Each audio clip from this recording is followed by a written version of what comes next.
Man, I can't even lie. I was excited for this game. I didn't look into it much prior to release, as I find that usually makes the wait for a game I'm interested in feel even longer. So, for the most part, I just get the gist of it, and if it seems interesting, I get a release date and usually don't check out much more information about it till I go to play it.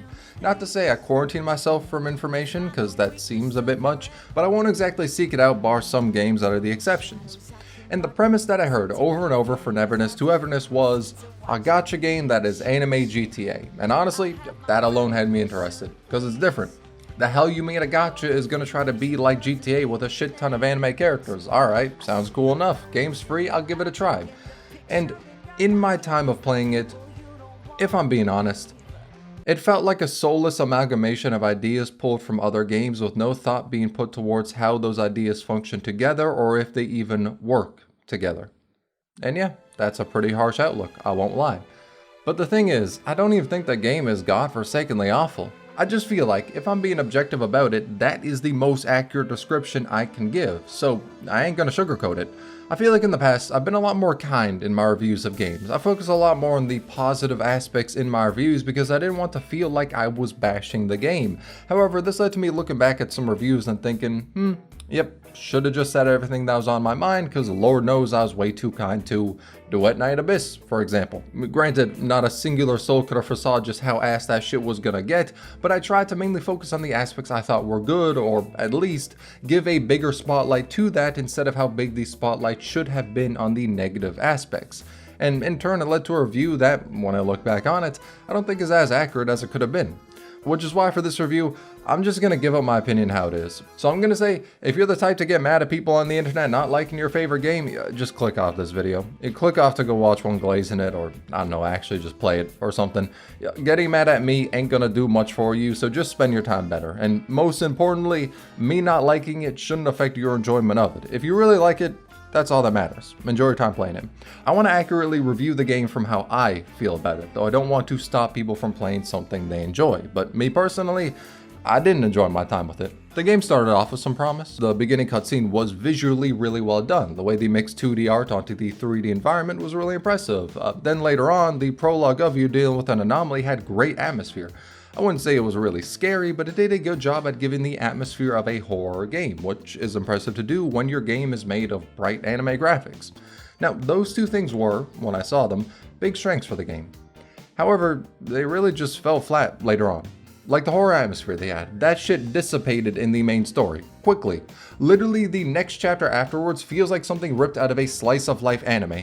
You're celebrating the birthday of this domesticated anomaly and, I shit you not, trying to help him rizz up this creature. Like, this is the quest that immediately follows up after the horror atmosphere they had for the first chapter. Now, I'm used to games with a slow burn, and at times it's needed to get you introduced to the cast for you to actually give a damn about them. A lot of the times when games throw you headfirst into big emotional moments that are meant to grip you, they can fall flat if they didn't take the time to build up the characters. So having a slice of life chapter isn't a bad thing if you can make us give a damn about the cast, but this one didn't do that, because it mainly focused on Takedo. It makes sense because it's his birthday, but that thing doesn't really have any substantial amount of plot relevance in later chapters.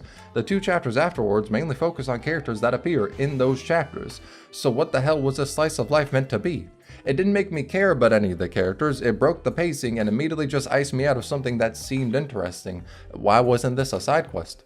The next chapter was better, but I wouldn't be lying if I said you can sum up what happens in it on a sticky note and that'd cover most of the important details you needed. The gang goes to an auction house to get something. Hattori gets drunk and rage baits everyone in a Pokemon battle. Someone comes in and steals what they are aiming for. They need to stop the anomalies hurting the place. The story doesn't get interesting again till the final chapter we have in the game now, but dear God, it wasn't worth the filler that was before it. The mystery of it's intriguing. I think it helps bring back the interesting atmosphere this game has, but even then it's not really like it's enough to make me think the main story of the game wasn't uninteresting as all hell. The game literally feels like, on one hand, there's interesting horror elements to it, and they do an impressive job with mixing it into the open world, like when you go to find an anomaly, how it shifts the world around that. Then on the other hand, the story is also obsessed with making all of their characters act like comedic relief side characters in an anime, whilst the main story plot is a collection of random bullshit go. It's just kind of baffling. Now, the open world does a good job of diving more into the anomalies. You can go on anomaly hunts and seek them out to fight them. One that stood out to me was going after these puppets that appear at night in the school. You'd go around the area and need to figure out how best to pacify them. Pretty much just solving the mystery of them and what's happening. And I can't lie, I was 100% more engaged in that than chapters 1 and 2 of the main story. Now, the other part of the game I liked was the presentation. At first, I thought the cutscenes were really nice to look at. Then I played more of the game and realized that the cutscenes have 10,000 effects but no direction worth a damn. Like, look at the cutscene that plays here. It starts off with a motif of using a comic book style for moving between its scenes. That shit gets dropped and not used again later within this same exact cutscene. Hell, even during it, they don't stick with it because they use PowerPoint transitions between the scenes. Then Tagido appears, shows 10 different expressions in 3 seconds, screen turns dark trying to impose a menacing aura, it cuts to Adler, everything's bright and peachy. Like, it's impressive to see all this movement, effects, and time spent on the cutscene. It easily beats a black screen with white text, but more effort does not equal a better product. If you're making a scene for something, what's best isn't to open up the effects library and throw everything in it, or make 50 different PowerPoint transition effects.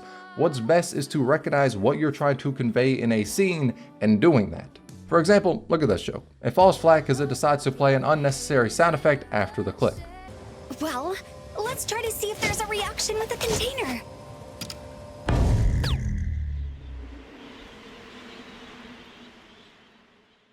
No reaction. How did you know?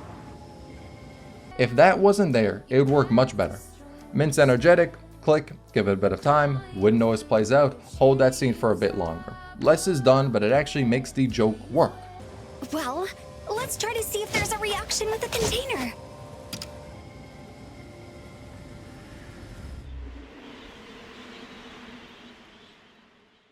No reaction. How did you know? Now, does this scene matter at all? Nah, it's unimportant.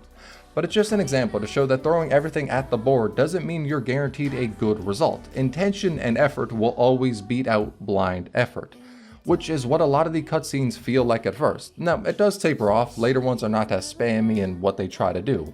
They're not even as expressive. They don't dive in just characters standing around with their mouse moving a little, but more so in line with a cutscene you'd normally see for a game. It really feels like the beginning cutscenes, with how overly expressive they are just an attention grab. Most of the ones that feel like a TikTok edit are placed at the beginning of the game, then later on you get into more normal shit. Now, at times I appreciate this because it leads to better cutscenes. Like, if the one in this character quest had the same amount of effects drowning it out, it wouldn't work. But it creates a bit of a disjunction. If you come in and the beginning cutscenes are like they are, you expect that for the rest of the game. Sort of, if you were to compare it to a game in your mind, ZZZ would probably pop up. I think Zenless does a much better job, and there are differences between the two games and how they do cutscenes, but a lot of people would probably make that comparison in their mind. Then, in the rest of the game, you see them start erring on the side of cutscenes you'd see in Wuwa, for example. Stuff that's more actiony, but isn't drowned out by 10,000 effects. And for me, when I compare the cutscenes later in the game to the start, it builds up to an overall sentiment I have for the game of, this is a melting pot, it lacks a strong core identity. And this thought process isn't just there because of the cutscenes, it's an amalgamation of most things within the game. If it was just the cutscenes, I can excuse it as growing pains. Yeah, maybe they went for a style, weren't feeling it, but there was no need to spend dev time changing it, so they left it as is. Shit happens, it is what it is. But instead, I feel like the game doesn't know what it wants to be. As of now, it's multiple different things, but none of them really mesh well. Like, okay, you got the identity of horror game where you track down anomalies and stop them. Does this mesh well with the slice of life anime shit you go through at Avon? Not really. Then at Avon, you're there and it's pretty apparent, y'all some broke bitches. Y'all ain't really got the most money at Avon, so sometimes you take on commissions you aren't really feeling because it has a lot of zeros attached to it. However, you then go off to play the GTA part of the game where you're driving around in luxury cars, buying out penthouses, doing heists on bank for money, then you can't spend a single dime of the money you make towards Avon. And you have to just deal with the main story treating you like you're surviving off a diet of plain white bread and water because you can't afford anything more. That's a part of what I'm talking about. The main story exists and the GTA activities also exist, but time wasn't put into making those elements from GTA mesh well with their current game, so it feels out of place. Like, if I got all this money, why can't I donate it to help Avon?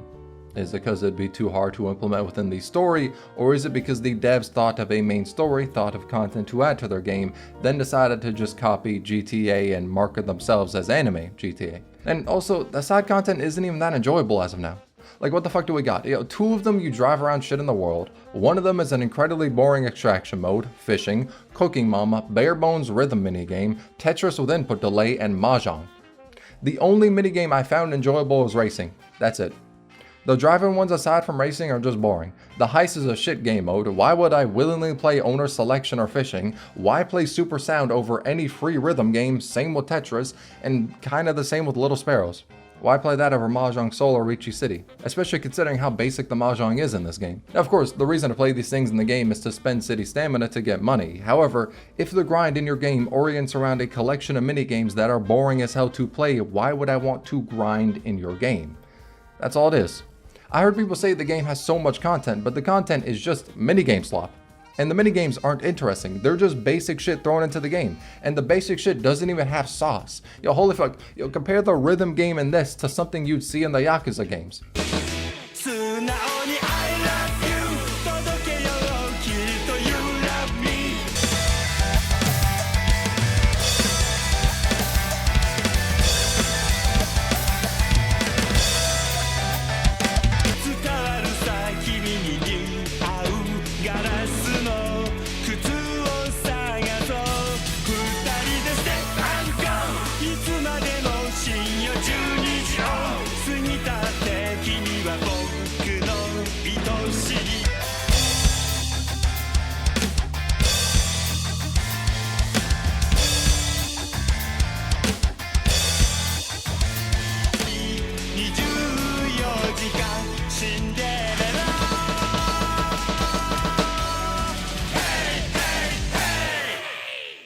Actually, I mean, damn, the Yakuza games are a good comparison because the minigames in that are a large part of the fun. Meanwhile, I can't think of a reason to play any of the ones in Neverness To Everness if game rewards weren't tied to them. Except for racing though, that I do like, but it's pretty much just that. Aside from that, it's the same shit other games have done, but worse, or free alternatives exist to play them that are so much better. So it ends up not feeling like content, but just more choices for how to grind. And then after finishing the main story, it's pretty much all that's left. You got the minigames to grind and get money, explore the open world, and do the Spiral Abyss like. I can say I do like going through the world, especially as it's pretty much just a big city to explore, so it does end up feeling different than what's become a large part of the standard in 3D gachas, which is more wilderness oriented and the cities are relatively small. Though for the combat, I can't lie, I just find it really hard to care.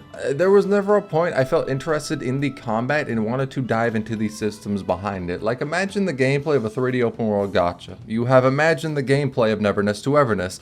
It just feels like I'm playing the same thing I've played a shit ton before, but don't take this as an in-depth analysis. That is very much just a first impressions view of the combat, even though I've already played through all the main story content. It kind of just feels like, yo, ChatGPT, generate me a combat system for a 3D open world gacha game, and this is the result. And on that topic, this game does heavily love AI. Now, I don't view the debate of AI in games as a purely black or white way, just because you can't view most things in life that way. Context should be an incredibly important factor when you're judging something. So even though I personally dislike when generative AI is used in games, and I don't want to support it because I view the human nature of creating something to be incredibly important, doesn't mean there's times I can't forgive a game for using it or support one for moving away from it. Like a big example is Mormons. It's a gacha that at one point was broke as shit. They dead ass had no money.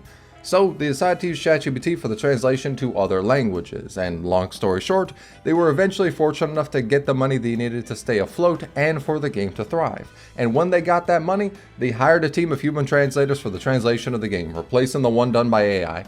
That is something I can easily support. The way they use generative AI in this game, however, just builds onto the overall sentiment of what their design philosophy feels like to me: laziness. The budget behind this game is considerably bigger than Mormon's, yet it has so much more AI put into the game, not out of necessity, but instead to cost cut having actual people create those assets. Like using AI to copy shots from Mothering With You, having an entire AI generated movie about that, another in the theaters that's like 18 minutes long, having one appear before doing heists on the TV in your apartment, creating assets in the game with it, like this gramophone. Now, after the game was called out for this, they did remove some of the AI assets, like the movies and the animated bit that plays before you do a heist, some of the billboards, but of course, parts that people aren't talking about as much are still in the game, like the cutouts at the maid cafe. This is literally bare bones basic, stable diffusion, generate me an image levels of shit.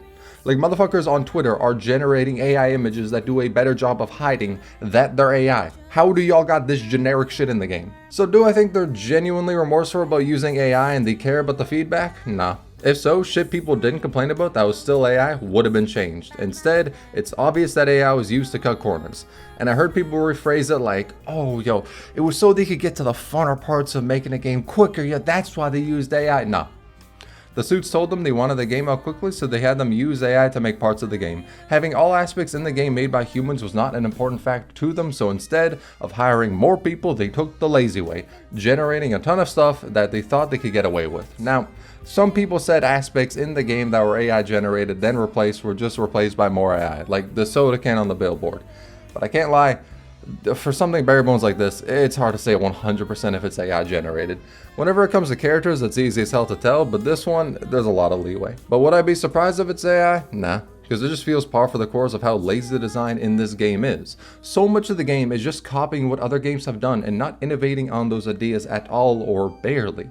So I'm not surprised they used AI to make this game. Now, to some people, using AI isn't all that big a deal, or it's positive to them, somehow. I don't know, my life isn't pathetic enough to understand that mindset.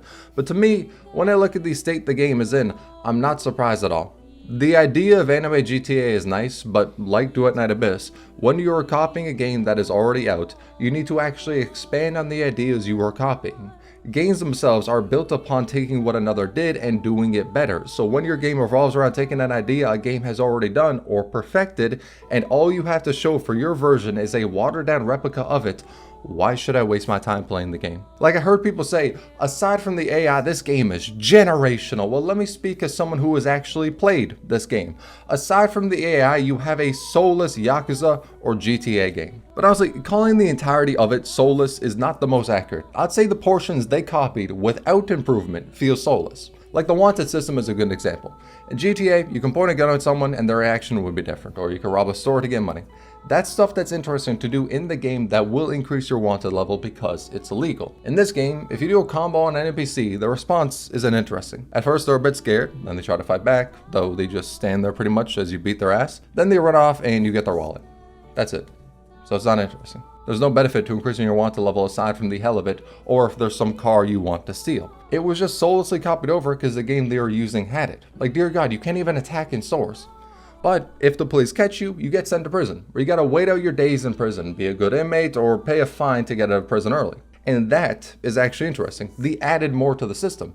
It wasn't just, here's Tetris, but instead expanded on an idea they used from a different game. However, with most system mechanics in Neverness to Everness, it feels like a lot more is the former case where they just copy stuff and that's it. They don't innovate. When they do, it actually gets interesting, like the anomaly hunts. I've not seen a game really do this before, and it's actually legitimately interesting to have big hunts like these out in the open world. That part isn't soulless.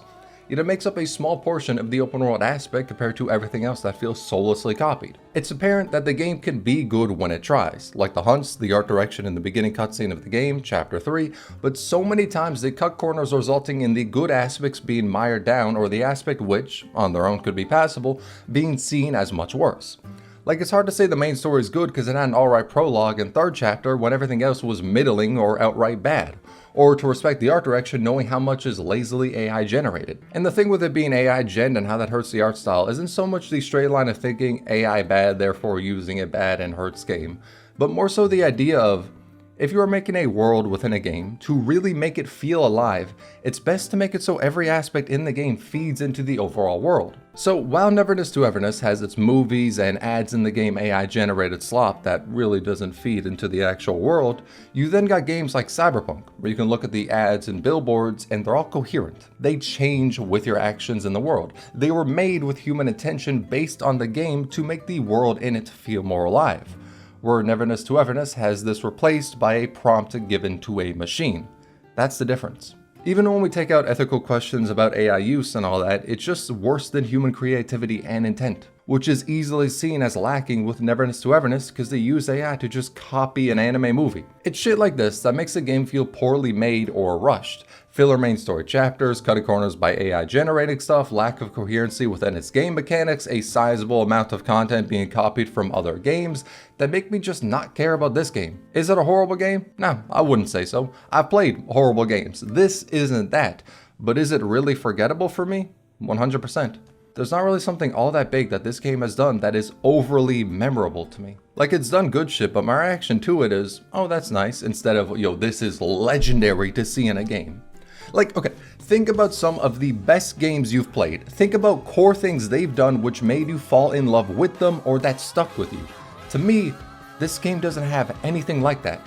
To give some examples, Yakuza. The minigames are generational to the point of being a big appeal to the actual game. GTA, open world, a lot of freedom with the shit you can do in it. Let's make it broader. Arknights, innovated on the concept of a tower defense so much to where I think it has some of the best gameplay I've seen in a game. Final Fantasy XIV somehow made an MMO that you can damn near entirely play as a single player story-based game if you wanted to.